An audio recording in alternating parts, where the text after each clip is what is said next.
Hey, Tina, there's something I need to talk to you about. What's up, babe? I'm getting ready to head out on another one of those long business trips. Again? When are you leaving? This weekend. You mean tomorrow? Why didn't you tell me sooner? I was only notified about this trip yesterday. There are so many things I forgot to tell you. I understand. But how long will you be gone? Just about a week. I'll be back next Saturday. All right. But doesn't it seem a bit odd? Odd? How so? You've been on quite a few of these long business trips lately. Plus, didn't you just get back home from one not too long ago? It's only been 5 days, and you're off on another trip already. I know, it feels like they're keeping me on the go all the time. But you know how it is in the business world, right? Besides, the company asks me to go, I can't really say no. I can't help but think they're pushing you too hard. The company must pay you a lot more money, right? You know, it's not like they're paying me extra or anything. They cover my meals and accommodation, but I'm the one who chooses to go on these trips. But earlier, you said you were forced to go on this one. Well, yeah, but when the boss personally requests you, how can you say no? Technically, it's still a voluntary choice to take on the extra workload without extra pay. It just doesn't seem fair. It's like they're making things difficult for you. Look at it this way, it's all about gaining experience and earning the boss's trust. If I consistently leave a good impression, it might lead to a promotion and a higher salary. I don't know. It still doesn't sit right with me. No need to worry. All right then. Will you at least come home for dinner tonight? I won't be able to make it home. There's a ton of work to wrap up at the office, and I need to get everything squared away for the early morning airport run tomorrow. What about packing clothes and stuff? You'll have to swing by the house to pick them up, won't you? No need. I've already got everything packed and ready. Wow, that's a surprise. My husband's actually packing for a business trip himself. What? You didn't think I could handle it? It's not that. It's just that you've never done it before. So I'm pleasantly surprised. Don't underestimate me like that. I've got to get back to work. All right then. I'll see you next week. Safe travels. Marlin, why did I just receive a photo of my mother and you in the same bed? What the hell is going on? Listen, sweetheart. Tina. Our relationship was great in the beginning. I cannot lie, but... But what, Marlin? Are you going to tell me? Is that because I don't fulfill my role as a wife? Or how my mother is better than me? No, that is not the matter. Why is my mother, Marlin, of all people? Tina, please don't take it personal. Don't take it personal, you pretentious bastard. The thing is, when your mother first talked to me, I felt something. And I wish I could say I'm sorry to you, but I'm simply not. Is she the reason why you don't take me on dates anymore?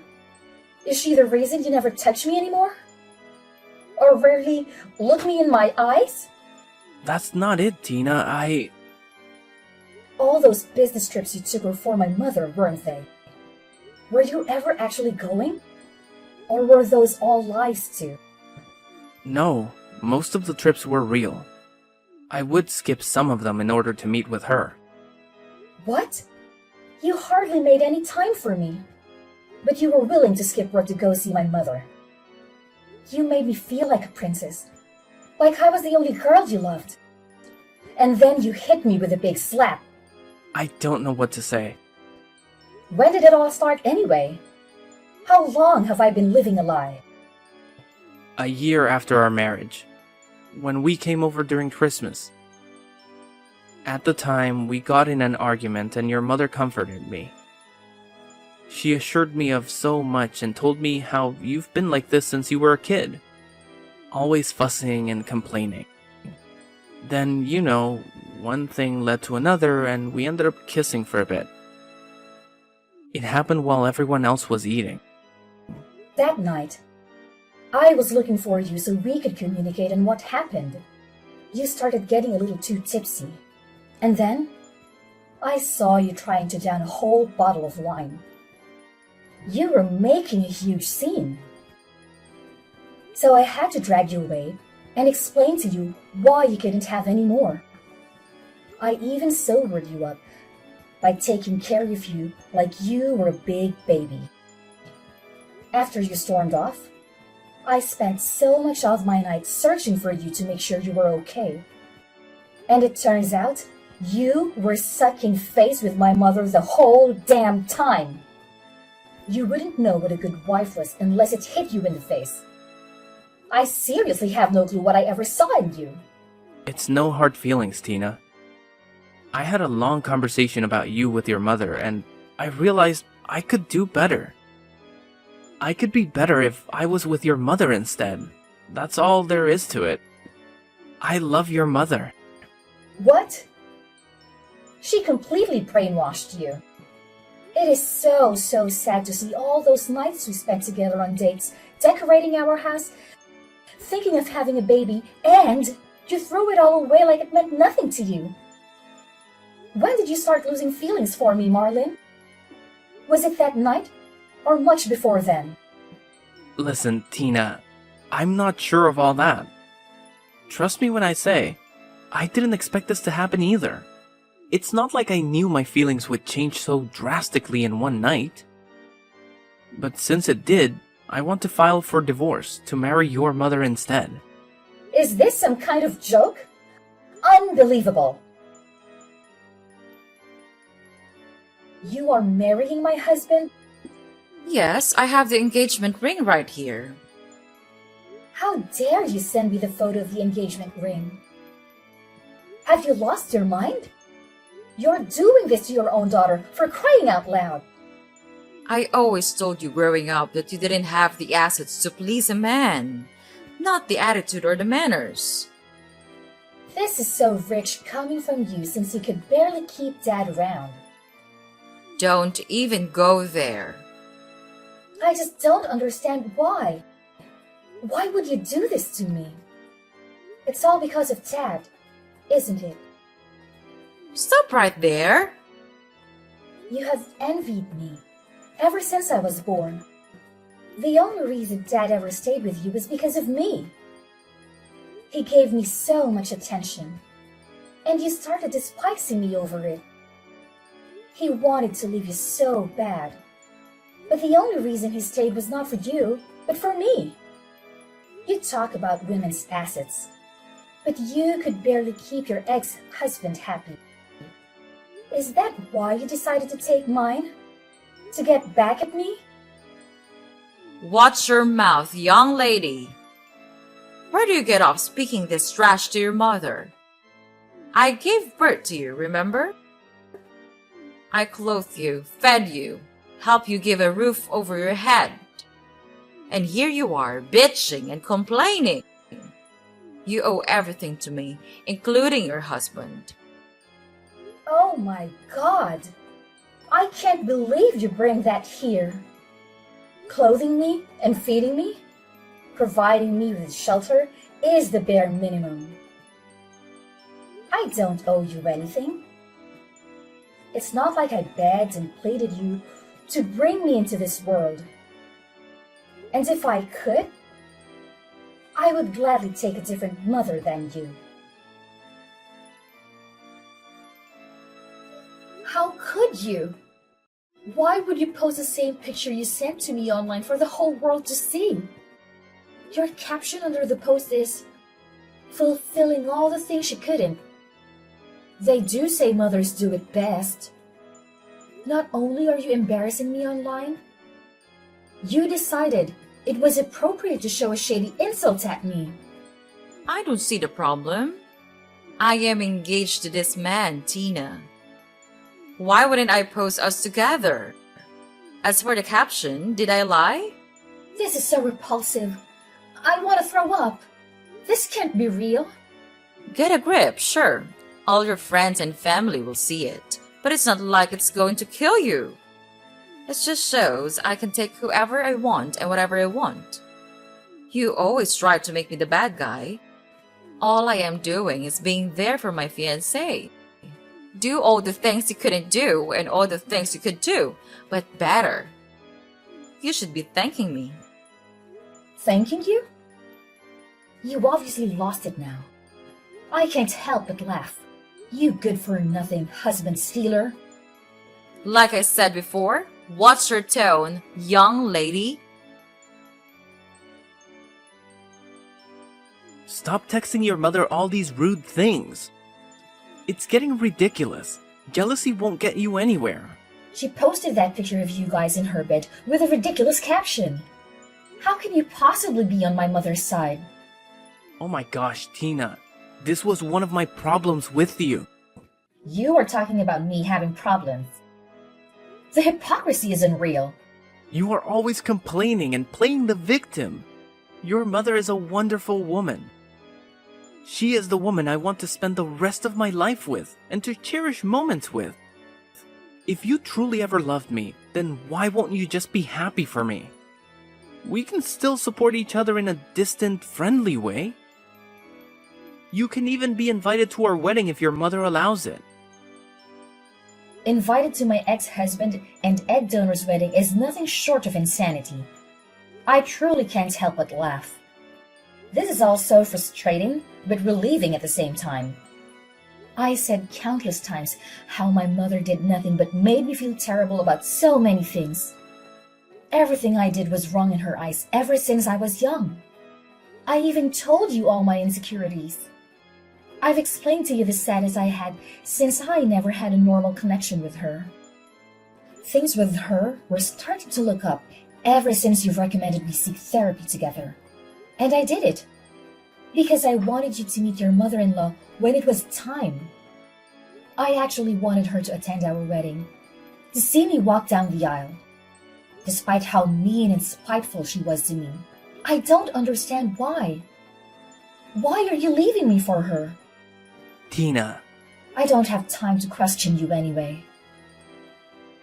I wasted more than enough time on people as impertinent as you guys. You won't have to file for divorce. I will do it. You are going to divorce me? Yeah. I am more than glad this was brought to light. You are a scumbag lying cheater who only cares about himself and apparently my mother. This is really relieving to know. It's like a burden off my shoulder. I don't want to spend the rest of my life with an asshole like you. It's better to get rid of trash sooner rather than later, I guess. You already sound like you're trying to convince yourself and cope. You gain nothing out of this divorce, but gain a beautiful woman by my side. Someone who really understands me. Your father made a huge mistake letting her go. Don't talk about my father like that. You know nothing about him. And why shouldn't I? My father is a respectable man who always puts his family first. Most importantly, he endured my mother's rude and offensive behavior for the entire 10 years they were married. Marlin, you don't measure up as a man. You're more like a boy trying to play in the big field when you really belong on the playground. This is also one of the many reasons I will be divorcing you. You play victim, complain, and cannot handle rejection. That is exactly what you're doing. I guess when you spend so much time with that mother of mine, you start to project like she does. I really wonder, Marlin. What will your mother and little sister think of this? They seem to actually enjoy my company. So, what do you plan to tell them exactly? Tina and I are separating so I can be with her mother instead. Is that about right? I will talk to them about it when it's time. After all, they will have to attend me and your mother's wedding. This is so embarrassing. Not only for me, but for you too. To think something like this actually happens. But what's done is done. You actually decided to cheat on me with the woman who gave birth to me. Whatever. I will file for divorce immediately. And I want you out of my house. You can expect to find your clothes, electronics, and all your other belongings on the front lawn. Through sickness and in health, till death do us part. What a joke! I will be the one divorcing you. Tina, don't you dare file divorce.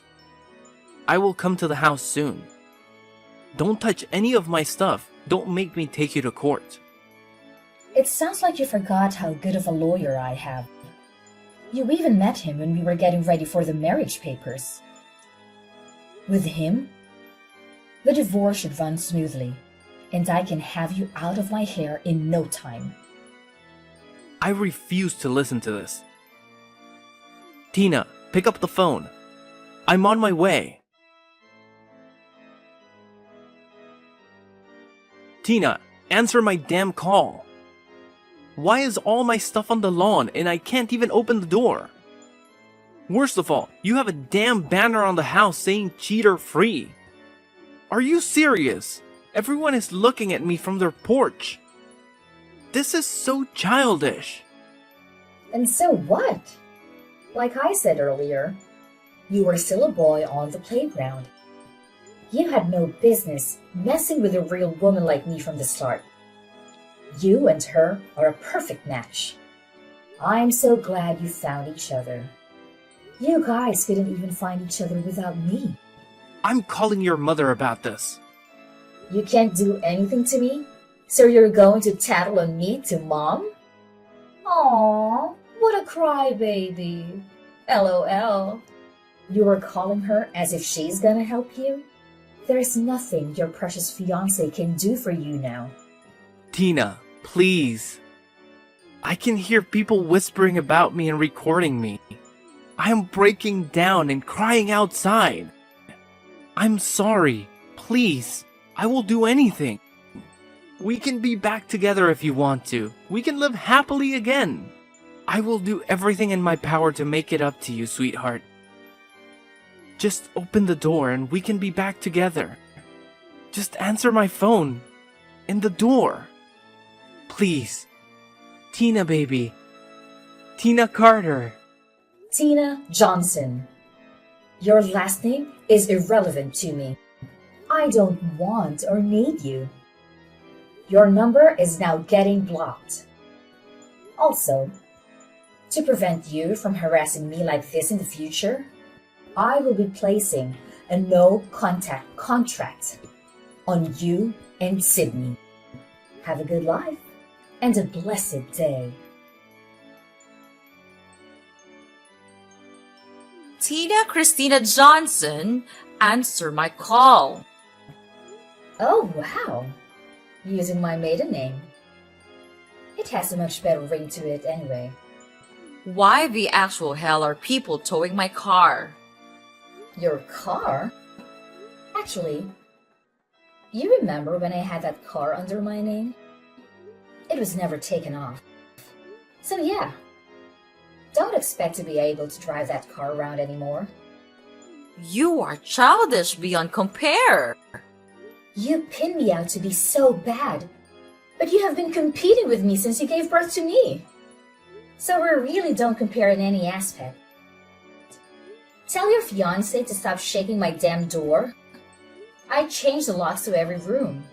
You brat! But it's fine. He can just move in with me. As if he could really last living with you. I was hardly able to do it, and I stayed only for 16 years.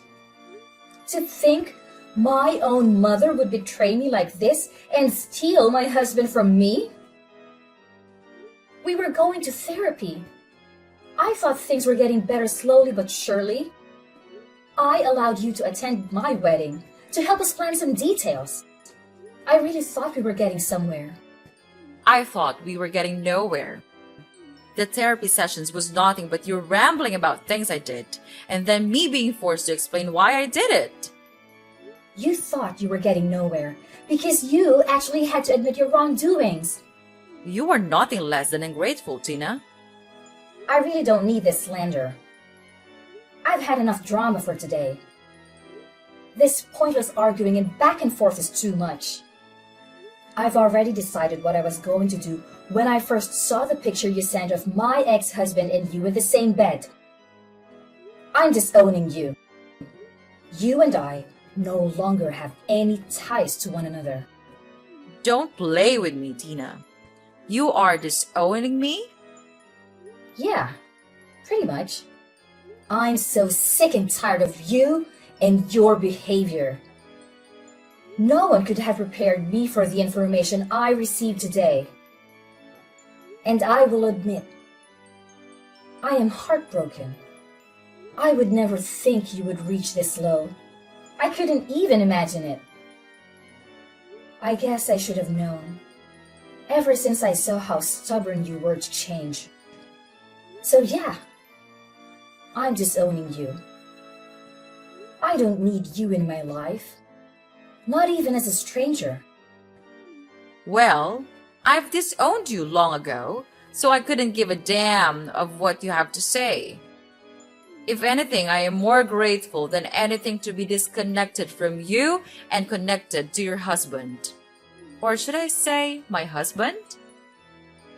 You should be receiving a call from your mom in a second. How could you call my mother about this? Are you serious? Grandma allowed you to live in her old house free of charge. Well, not anymore, I guess. She just kicked me out. You absolute bastard. Where am I supposed to stay now? Don't ask me that. Neither you nor fiancé has a home. Not only that, since he has been skipping his business trips, he hasn't been making much money. I truly hope to see you get out of this. I swear, as soon as I see you again, you're done. Here's a screenshot of your fiancé begging to take me back, just to enter the house. Do you see how easy and quick he is to leave you? This will be my last message to you. You two won't last a year together. You both lost spouses that were irreplaceable and only have yourselves to blame. Without you two, I know I will find happiness in my life, even though it hurts. I have to thank you both for doing what you did. I'm happy to get you both out of my life sooner rather than later. Goodbye. Get back here, Tina. You're an ungrateful thing. Marlon and Sydney have yet to marry each other due to the overwhelming stress Tina has put on them. Marcus's mother and little sister both disapprove of him and Sydney's marriage. Tina has finished filing for divorce and Marlon is officially kicked out of their house. Tina also disowned her mother, to which she has locked her on everything and placed a no-contact contract in both her and Marlon. Now, Tina lives happily alone and speaks to her other family members and occasionally checks on Marlon's mother and sister. This was Tina's happily ever after.